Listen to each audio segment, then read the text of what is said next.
Pagkatapos, isa sa mga anghel ay nagsabi, iligtas ninyo ang inyong sarili, huwag kayong magtago kayo sa kaburulan para hindi kayo mamatay. Ngunit lumingon pa rin siya upang tingnan ang pagkawasak ng Sodoma at Gomora. Malinaw, dalawang salita lang, diba? Huwag lilingon.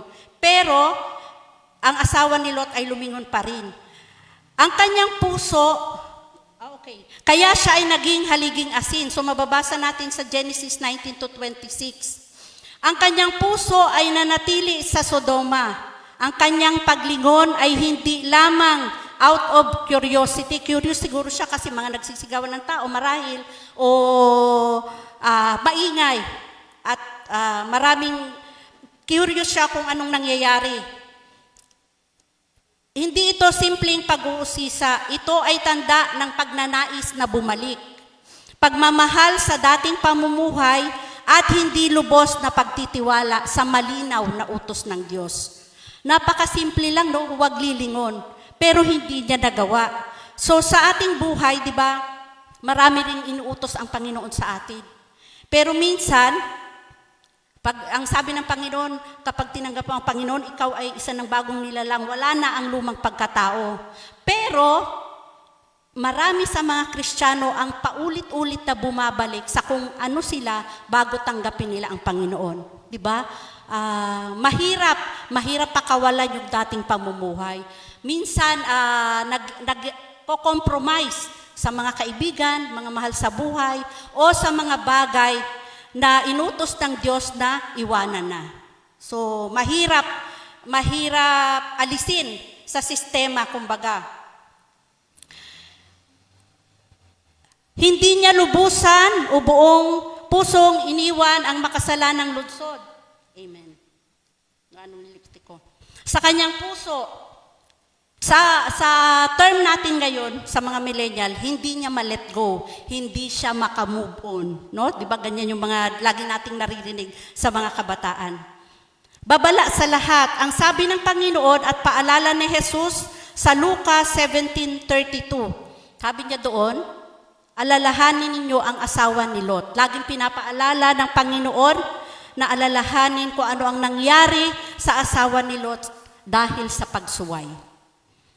Ipinapaalala sa atin ng Panginoong Hesus na ang hindi buong puso na pagsunod at pag-aalinlangan ay may mabigat at malubhang kahihinatnan.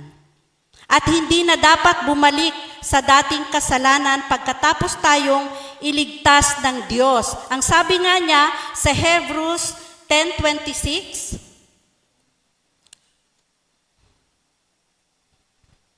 Hebrews 10:26-27. Okay. Matapos nating malaman at tanggapin ang katotohanan at magpatuloy pa rin tayo sa pagkakasala, wala nang handog na maiaalay pa para sa pagpapatawad ng ating mga kasalanan. Verse 27, ang naghihintay na lamang sa atin ay ang kakilakilabot na paghukom at ang naglalagablab na apoy na tutupok sa mga kaaway ng Diyos.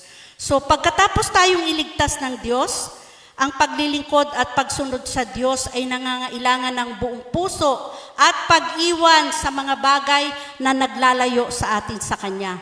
Huwag nang lumingon at balikan ang nakaraan, sapagkat kung magpapatuloy ka o magpapatuloy tayo sa kasalanan, pagkatapos matanggap ang kapatawaran ng Panginoong Hesus na nag-alay ng Kanyang buhay, kapatid, si Hesus lamang ang tangi at huling hain. Kapag nagpatuloy lang tayo sa pagkakasala at naging matigas ang puso at hindi nakinig sa Kanyang mga salita, wala nang ibang paraan o sakripisyo na maiaalay pa. Hindi ito nagsasabing hindi na mapapatawad ang taong nagkasala. Kung ikaw ay nagkasala, ngunit nagsisi ka pa rin at nagbalik loob sa Diyos, bukas siya lagi sa pagpapatawad. Sabi sa 1 John 1:9. Okay. Ang babala ay para sa mga hindi na nagsisisi, kundi sadyang namumuhay sa kasalanan at sinasadyang tanggihan ang pagliligtas ng Diyos. Ang biyaya ng Diyos ay hindi dapat inaabuso o ginagawang dahilan upang magpatuloy sa kasalanan. Di ba? Naalala ko yung nagtatrabaho pa ako. May supervisor kami, actually branch manager namin siya. Naka-online tayo. Sabi, ano siya, kasi gwapo siya. Sabi ko, di ba kuya at ate ang tawagan? Di ba kasalanan yan sa Panginoon? Kasi nagdi-devotion ka sa umaga, tapos sa maghapon, ano yung ginagawa mo, di ba? Sabi ko, di ba kasalanan yan? Sabi niya, may 1 John 1:9 naman, sabi niya. So, sabi ko, di ba, parang ginagawang excuse yung 1 John 1:9 para gumawa siya ng kasalanan. Sabi ko, bahala ka kuya, pag ikaw inabutan ng Panginoon, na ganyan ang ginagawa mo. Pero, friend ko siya sa FB, baka nanonood, pero hindi naman alam niya na siya. Amen, purihin po ang Diyos. Pero, yun po, no? Di ba sabi, pag nagkasala ka, may 1 John 1:9 na sabi, subalit kung ipinapahayag natin sa Diyos ang ating mga kasalanan, maaasahan nating patatawarin tayo ng Diyos sa mga ito at lilinisin tayo sa lahat ng ating kasalanan sapagkat siya'y tapat at matuwid. Paano po kung naging excuse natin ito at inabutan tayo ng Panginoon doon sa kasalanan? Ang kamatayan, walang second chance. Di ba? Isinilang ang tao, nung isinilang, pagkatapos mamatay at pagkatapos ay paghuhukom. Walang second chance po sa impyerno. At hindi porket anak ka ng Diyos, may mga, hindi ko lang naitala, pero hindi po, kung ikaw ay sinadya mong tumalikod sa Panginoon, kasi di ba sabi, wala nang hain na maihahandog pa doon sa kasalanan mo. So, tinubos ka na ng Panginoon eh. So, pag nagkasala ka ng patuloy at sinadya mo, wala nang handog na muli para ikaw ay tubusin. Kundi ang tanging mong magagawa, magbalik loob sa Diyos ng buong puso at wag nang bumalik sa kasalanan. Sabi nga, Lord, patawarin mo ako, hindi ko nagagawin. May yung isang pastor po namin doon sa CCT, sasabihin daw sa'yo ng Lord, no? Hindi maniniwala ang Panginoon kasi sasabihin mo ngayon, Lord, di ko nagagawin. Pero kinabukasan, sumunod na linggo, ginawa mo pa rin. Kaya pag lumapit ka sa Panginoon, nasasabihin mo, Lord, di ko nagagawin. Hindi siya maniniwala sa iyo. Kasi alam niya, nagagawin mo pa rin. Kaya sasabihin niya sa iyo, ganun. Di ba? So, ang tunay na pagkilala sa katotohanan ay dapat magbunga ng pagbabago at pagsunod. Kung ikaw ay tunay na binago ng Diyos at ikaw ay tunay na nanampalataya at ikaw ay tunay na anak ng Diyos, meron at merong pagbabago sa buhay mo. 'Di ba? Kung dati ikaw ay palamura, ngayon ay hindi na. Kung ikaw ay dati laging nasa kanto at nagmamarites, pwede ka pa rin maging marites, pero holy marites ka na, no? Yung kabutihan na ng Panginoon ang sinasabi mo kung ano ang ginawa ng Diyos sa buhay mo. Amen. So, ang pinakamabigat na bagay ay ang talikuran ang Diyos na nag-alay ng buhay para sa atin. Tinatanggihan mo ang kanyang biyaya at itinuturing na walang halaga ang dugo ni Jesus. So, yung pala po, kapag tayo ay patuloy na nagkakasala, tinatanggihan natin yung biyaya ng Panginoon at itinuturing natin na walang halaga ang dugo na tinigis ng Diyos doon sa krus ng Kalbaryo. So, napakahalaga na alamin, unawain, isagawa at buong pusong sundin ang instruction ng Panginoon. So, sino po rito ang araw-araw nagbabasa ng Biblia? Mahina. Paano po yung iba na hindi nag-amen? Yung Biblia po, ang meaning, di ba, yung B, basic, yung I, instruction, before, yung B, living earth. So, batayang turong ibinigay ng Diyos bago pa man tayo lumisan sa mundong ito. Lahat ng pagmamahal, pagmamalasakit, sakripisyo, plano, at mga pangako ng Diyos ay nasa Biblia. Ngayon, kung hindi po tayo nagbabasa ng Biblia, paano po natin malalaman yung instruction ng Panginoon sa atin bago tayo humarap sa Kanya? Di ba? Totoo po na ang pananampalataya comes from hearing and hearing the Word of God. Pero kung tayo po ay nakikinig lamang tuwing linggo, o meron sa mga social media, pero nag-i-scroll lang tayo, hindi natin pinapakinggan yun. Iba pa rin po kapag nagbabasa tayo ng Biblia. Kasi sa Biblia, nangungusap po yung Panginoon. May rema word po siya sa bawat talata na ating binabasa. Ang sabi nga, dapat ang isang Kristiyano nababasa niya ang Biblia sa loob ng isang taon. From cover to cover. Yun po yung sabi nung umattend kami ng seminar doon sa Lamuan. Lahat kayong nandito, basahin nyo ang Biblia from cover to cover, balikan ninyo. Kahit isa, 2 beses siya daw, 3 beses niya nababasa ang Biblia from cover to cover. So, di ba? Kaya siya nung nagturo siya sa amin for 3 days, kabisado niya yung mga verses sa Bible, no? Si Manny Pacquiao na bagong Kristiyano lang, pero lahat ng verse sa Bible na tinuturo niya, kabisado niya, hindi siya nagbabasa sa Biblia. So ganon yung mga tao na talagang siniseryoso nila yung salita ng Diyos. Bawat isa po sa atin dito, at least may 10 verse ba tayo na alam sa Biblia na walang tinginan sa Bible, kabisado natin? Bukod sa si Yahweh ang aking pastol, hindi ako magkukulang. Psalms 23, no? At greater is He that is in me, that He that is in the world, no? At dahil lamang sa kagandahang loob ng Diyos, Ephesians 2:8 and 9, no? O baka John 3:16 lang yung ating alam. Mga kapatid, dagdagan natin, bukod sa John 3:16. Although nakapaloob na doon lahat, yung pagmamahal, pag-ibig, pangako, at biyaya ng Diyos, pero dagdagan natin ang ating alam sa Biblia. Dahil sa panahon ng pagsubok, ako po personally, naranasan ko po yan nung mawala yung asawa ko. Yung kapayapaan sa kabila ng mga nangyari, no? Na nawalan ka ng mahal sa buhay, yung anak mong panganay, pagkatas ilibing ng asawa mo, umalis. Ang naiwan, kayong 3 na lang, at napakaraming bayarin. Sabi ko nga dati, yung namin ganyan. Salamat sa Lord, gumaganyan. Yung aming binabayaran. Apakalaki po talaga. Pero nagpipray po ako sa Panginoon na by the end of 2026, wala nang utang.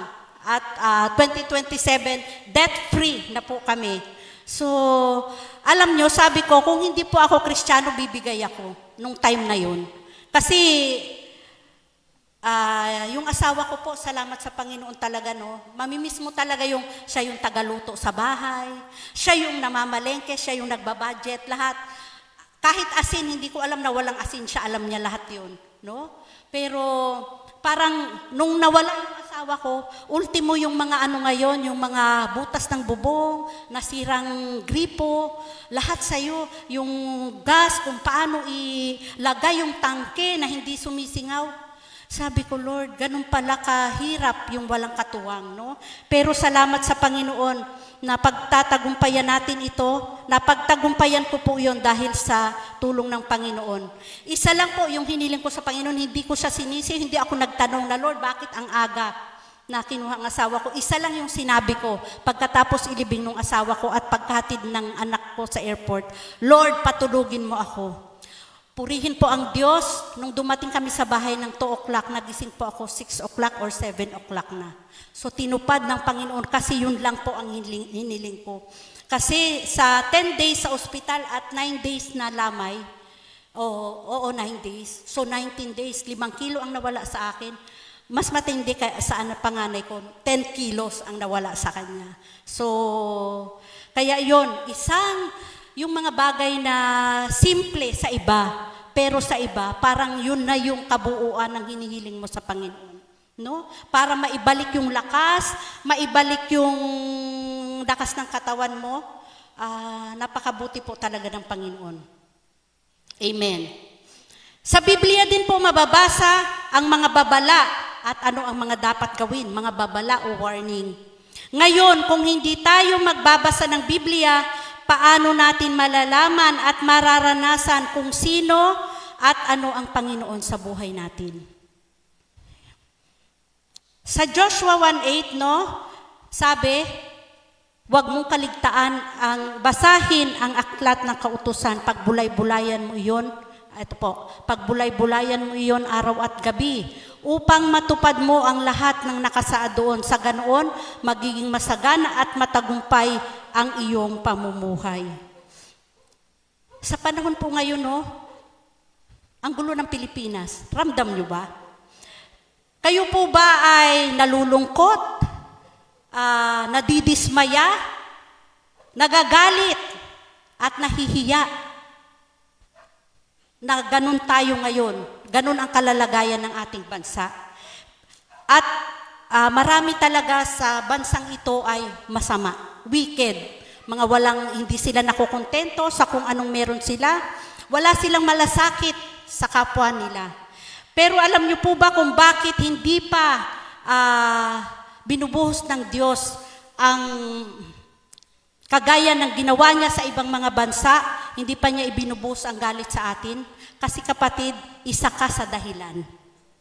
Dahil may mga Kristiyanong patuloy na nananalangin, nagtitiwala at nananampalataya na ang Diyos ay Diyos ng katapatan, Diyos ng biyaya, Diyos ng walang hanggan, at Diyos na pinagmumulan ng lahat ng mabubuting bagay. At ang Diyos hindi lang nagmamalasakit sa atin, kundi mahal na mahal niya tayo. Kaya't patuloy at patuloy na kahit ganyan ang nangyayari sa ating kapaligiran, nararamdaman natin pa rin yung biyaya at habag ng ating Panginoon. Amen? Amen. Tunay nga po na naalala ko pala kahapon, konting yung last month na nag-evangelism, kami pa rin po kahapon. Praise God po rin po ang Panginoon sa 3 kapatid na sumama sa akin. Noon, parang madidismaya ka na. Ano ba itong mga ito? Ilan lang ang sumasama. Pero alam niyo po, habang humahayo ka at lumalalim yung relasyon mo sa Diyos, hindi na bilang yung titingnan mo. No, ang mahalaga, sumunod ka sa Panginoon. Inuutos niya sa iyo na ibahagi ang salita. At bahala na ang Panginoon magpalago, at magbigay ng kaunawaan doon sa mga taong nabahaginan. Ang mahalaga ay sumunod ka. So sabi nga, kahit mag-isa ka na lang, sumunod ka. Kahit ikaw na lang ang natitira, sumunod ka. Kasi yun ang utos ng Diyos. No? Sa Matthew 28, yun ang sabi niya. Humayo ka. At ipakilala mo ang Diyos sa lahat ng tao. Hindi ko na ano ang verse. So, yun po ang sabi ng Panginoon, sumunod ka. Kaya isa pong kagalakan sa amin, isa pong kagalakan na hindi matutumbasan kapag ikaw po ay humahayo at nagbabahagi ng salita ng Diyos. Na alam mong merong mang hindi nakikinig o merong parang wala lang, no? Pero merong gagawin ang Diyos. Ang panalangin natin minsan babagal. Mabagal yung tugon. Parang nagsasawa na nga tayo. Wag ko na kaya ituloy itong panalangin, Lord. Parang walang nangyayari. Minsan, dekada na. O kaya minsan, 10 years, 20 years na bago tugunin. Pero, lagi nating alalahanin yung panalangin natin. Tutugon at tutugon ang Panginoon. Kahit mabagal, kahit hindi pa natin nakikita yung katugunan, tutugon at tutugon ang Panginoon in His perfect timing. May perfect timing po ang Panginoon sa lahat ng ating panalangin. Naalala ko po yung isang pastor na nag-share, nung naging Kristiyano siya at ang kanyang asawa, pinag-pray po niya yung kanyang mga magulang na maging Kristiyano. Alam niyo kung ilang taon niyang pinag-pray bago naging Kristiyano yung magulang niya? Yung nanay at tatay niya, 20 years na siyang pastor bago sumunod sa Panginoon yung nanay at tatay niya. Sabi niya, hindi ako tumigil sa pananalangin kasi alam ko na balang araw, kikilos ang Panginoon sa buhay nila. At natupad, after 20 years. So tayo po ba, may ilang taon na nating pinanalangin yung ating mga mahal sa buhay? No? Yung parang wala lang silang pakialam, parang hindi nila tayo iniintindi. Pero ang sabi ng Panginoon, huwag tayo magsawang manalangin. Kasi ang Panginoon ay hindi nagsawa na tayo ay mahalin, biyayaan, proteksyonan, at laging gabayan. Amen. So, magwawakas po ako dito sa, nakaano na ba ako? Magwawakas po ako dito sa acrostic ng salitang sumunod. Sa letter S po, sumunod sa tinig ng Diyos ng buong puso. Unang U, unahin ang kanyang kalooban bago ang sarili. Ang M, makinig ng mabuti sa kanyang mga utos. U, ugaliing magtiwala sa Diyos kahit hindi lubos ang pagkaunawa. Sa letter N, nananatili sa paggawa ng tama kahit nahihirapan. Ano nga natin to be? Sumunod? S po, yung S.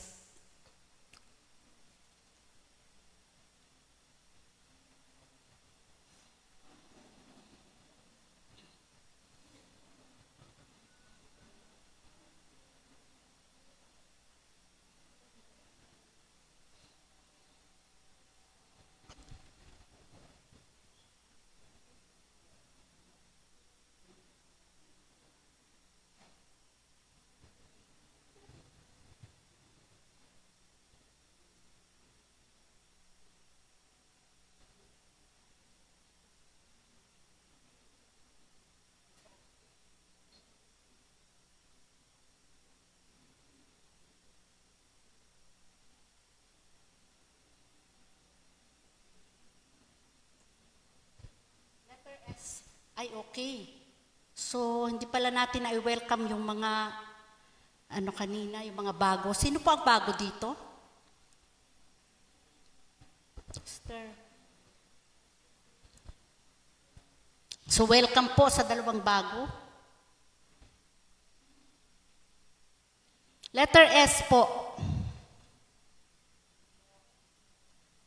Sumunod sa tinig ng Diyos ng buong puso.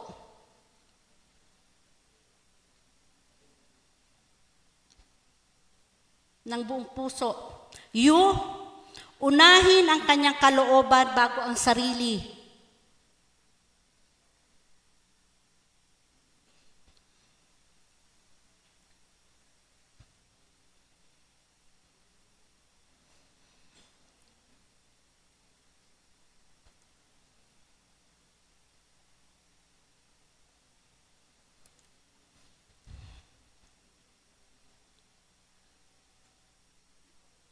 Unahin ang kanyang kalooban bago ang sarili.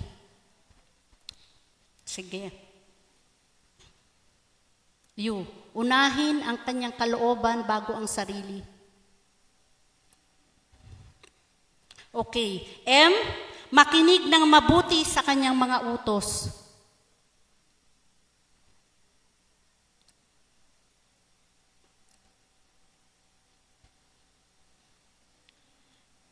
Pangalawang U, ugaliing magtiwala sa Diyos. Ugaliing magtiwala sa Diyos kahit hindi lubos ang pagkaunawa. Magtiwala sa Diyos. Hindi lubos ang pagkaunawa. Sa letter N, nananatili sa paggawa ng tama kahit nahihirapan.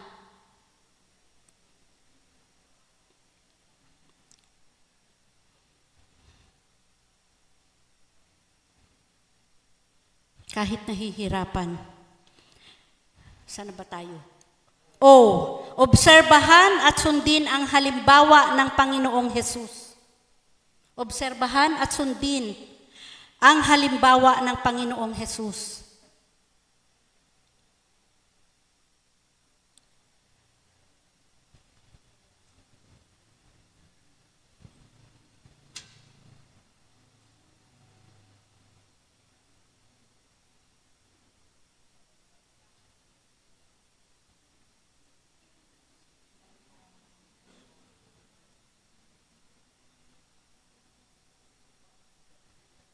obserbahan at sundin ang halimbawa ng Panginoong Hesus.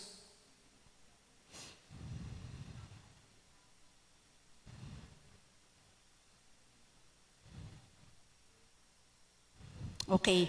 D. Damhin ang pagmamahal.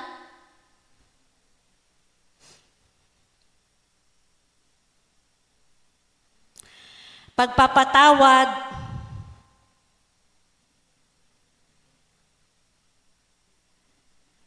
Kagalakan. Kapayapaan. Pagpapatawad, kagalakan.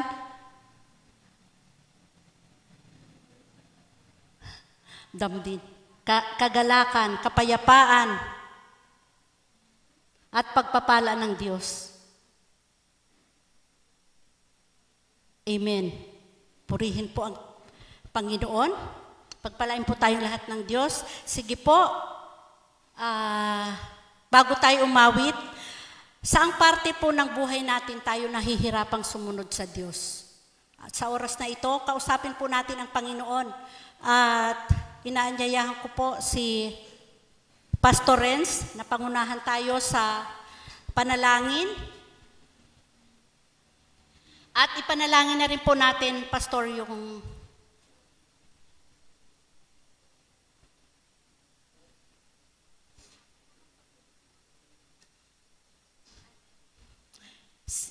ay, kanta muna. Okay, sige po. Awit po muna tayo.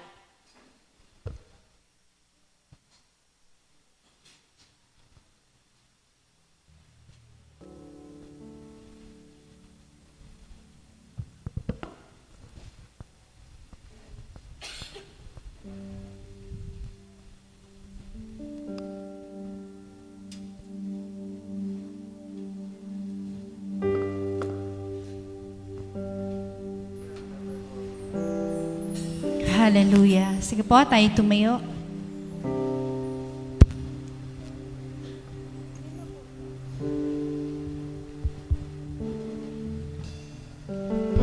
Dati ang buhay ko'y puno ng bighati, walang inaasahan, walang patutunguhan.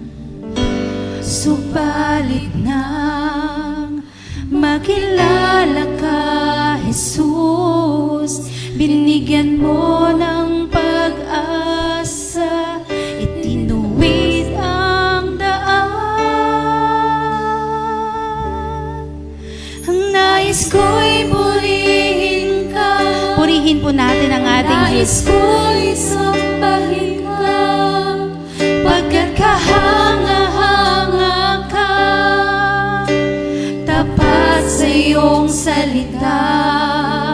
Ang nais ko'y purihin ka, ang nais ko'y sambahin ka, pagkat kahanga-hanga ka, tapat sa iyong salita.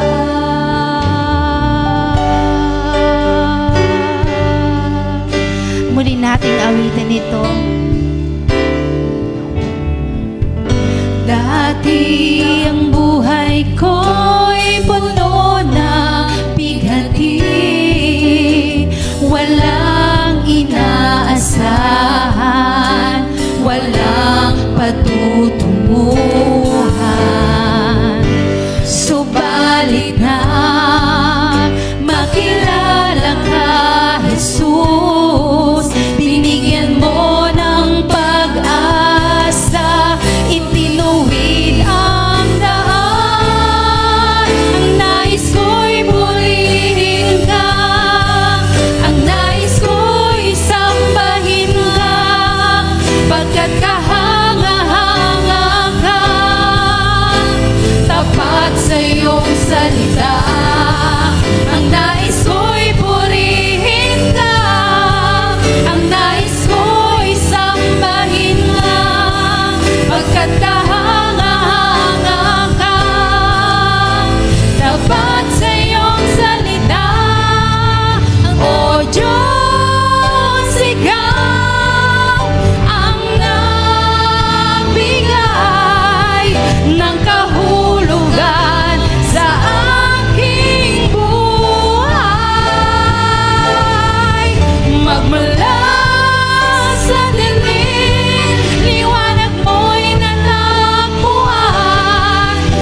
mapagpalang umaga po sa lahat.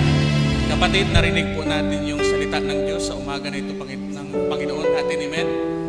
Isa sa bagay na pakiusap ng Lord sa atin ngayon based sa kanyang lingkod na ibinahagi. Alam niyo po, isang bagay po ang pinapakiusap ng Diyos na naintindihan ko. Ang sabi po niya ngayon, huwag kang lilingon.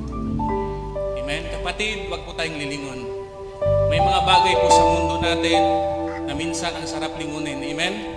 Katulad po kanina na naging asin yung asawa ni Lot, yun po talaga ang tinutumbok ng Diyos sa umaga na ito. Bilang tugon po sa salita ng Diyos, hindi ko na po pahabain ang aking i-declare po. Kantahin na lang po natin yung Christ is enough. Amen? No turning back. Amen? Mahalaga po kasi yun. Ano po? Christ is enough. Pagsuyo po. Sige po, bilang tugon sa ating buhay na Diyos, awitin po natin yun sa Lord. Nakita na po natin yung asawa ni Lot.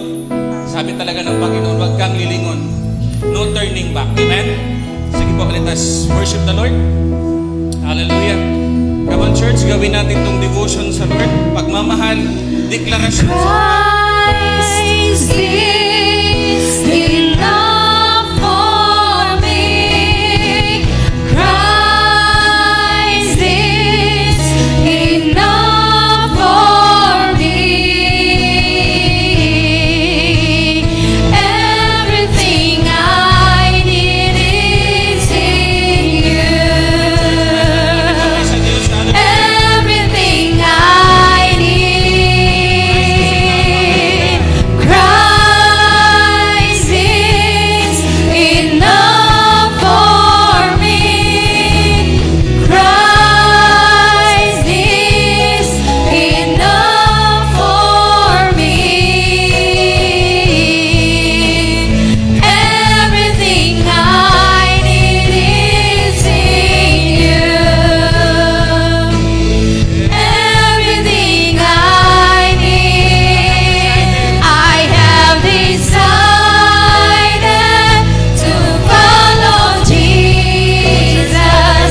No turning back, no turning back. I have decided to follow Jesus. No turning back, no turning back. The cross before me, the world behind me. No turning back, no turning back. The cross before me, the world behind me. No turning back, no turning back. Christ is enough for me. Christ is enough for me. Everything I need is in you. Everything I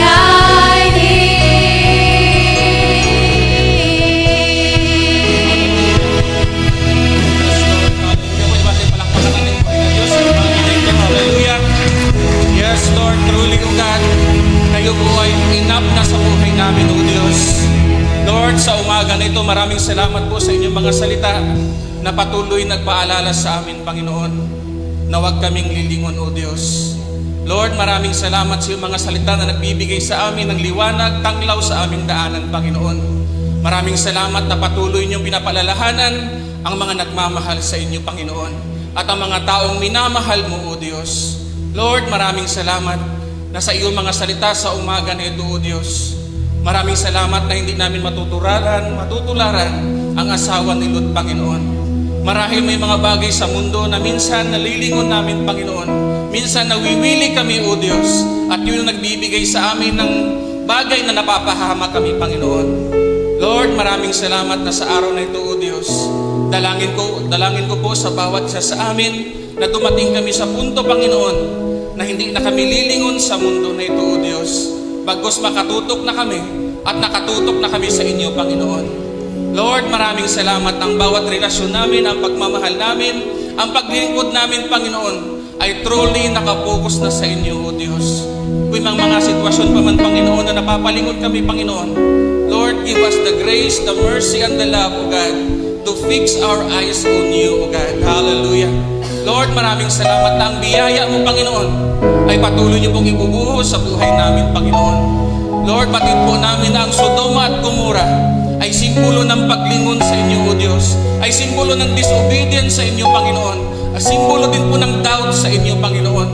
Kung bakit lumingon ang isang tao, bakit lumingon ang isang tao sa talikuran o sa harapan mo, O Diyos. Dahil mayroong disobedience at pagdududa, Panginoon.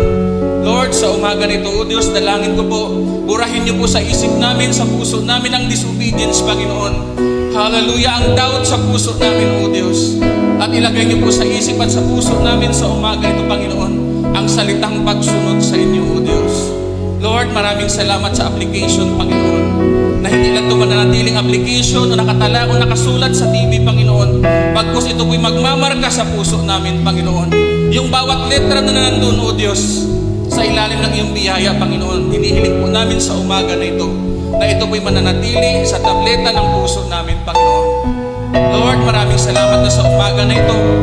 Batid po ninyo, may kanya-kanya po kaming, hallelujah, mga struggles, mga pain, Panginoon, mga bagay na nahihirapan kami, O Diyos. Lord, maraming salamat na hindi maiksing iyong kamay, Panginoon, sa lahat na nagmamahal sa inyo sa umaga na ito, O Diyos. Batid po ninyo, Panginoon, kung bakit naririto kami sa araw na ito, O Diyos. Sinasabi po namin sa inyo, na hiwalay sa inyo, wala po kaming magagawa, Panginoon. Sinasabi po namin sa inyo na kailangan namin ang tulong mo, Panginoon, sa lahat ng aspeto ng buhay namin, O Diyos. Financially, emotionally, physically, and spiritual, O God, sa buhay namin, O Diyos. Hallelujah. Maraming salamat na sa lahat ng pangangailangan ng mga lingkod mo, Panginoon. Maraming salamat na kung saan po na kanila kayo higit na kailangan, nandun po kayo para katagpuin sila, O Diyos. Hallelujah. Maraming salamat, Panginoon, sa umaga na ito.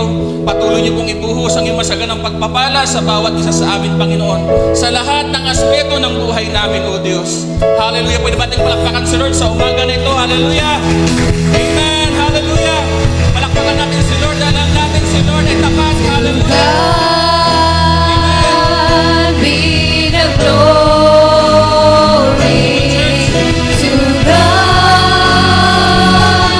be the glory. To God be the glory for the things He has done with His blood. He has saved me with His power. He has raised me. To God be the glory for the things He has done. For the things He has done. For the things He has done. Mga kapatid, pwede natin itaas ang ating kamay. Hallelujah. Itaas natin sa Diyos ang ating kamay para sa pagpupuri, pagsamba sa Diyos sa umaga na ito. Mga kapatid, ang pag-ibig ng ating Ama, ang biyaya ng ating Panginoong Jesucristo, at ang gabay ng ating banal na Espiritu mapapasatin nawa hanggang sa ating tahanan, hanggang sa dumating na makabalik na tayo sa lugar na ito. Sa pangalan ni Jesus. Amen. God bless po.